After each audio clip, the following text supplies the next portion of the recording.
عاشورہ کے روزے کی فضیلت جموں کشمیر سے پوچھا محمد اقبال نے، وہ میں نے آپ کے سامنے بیان کر دی۔ نبی صلی اللہ علیہ وسلم نے فرمایا 1 سال کے گناہوں کا کفارہ ہے۔ اچھا یہ بھی اسی میں پوچھتے ہیں کہ لوگ کہ 2 دن کے روزے ضروری ہیں یا 1 دن کا بھی روزہ رکھ سکتے ہیں؟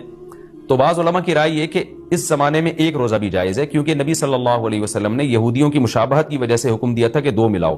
اب یہودی یہ روزہ نہیں رکھتے، جو ہمیں جہاں تک نالج ہے، تو اب چونکہ وہ رکھتے ہی نہیں ہیں، لہذا اب 1 روزہ بھی اگر کوئی رکھ لے تو بھی ٹھیک ہے، 2 اچھا ہے، نہیں رکھا جاتا تو 1 بھی رکھ لے تو بھی امید ہے انشاءاللہ ثواب ملے گا۔ اچھا یہ بھی ایک سوال پوچھتے ہیں لوگ کہ جیسے بھائی نے پوچھا کہ 2 یعنی قضا روزے کی نیت کرنا، خوب سمجھ لیں جن دنوں کا بھی کوئی فضیلت ہے نا روزہ رکھنے کی، جیسے پیر جمعرات کے روزے کی فضیلت ہے، ایام 20 کے روزے کی فضیلت ہے، اسی طرح 10 محرم کے روزے کی فضیلت ہے، اسی طرح 9 ذی الحجہ کے روزے کی فضیلت ہے، ان میں آپ قضا کی نیت نہیں کر سکتے۔ اگر قضا روزے کی نیت کی تو قضا روزے کا ثواب ملے گا، اس دن کے ثواب سے آپ محروم ہو جائیں گے، خوب سمجھ لیں۔ شوال کے 6 روزوں میں بھی ایسا ہی ہے۔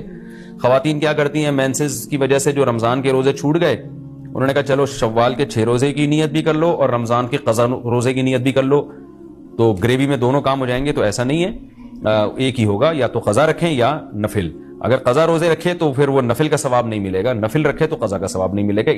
ان روزوں میں تداخل نہیں ہوتا، نفل اور قضا روزے جمع نہیں ہو سکتے۔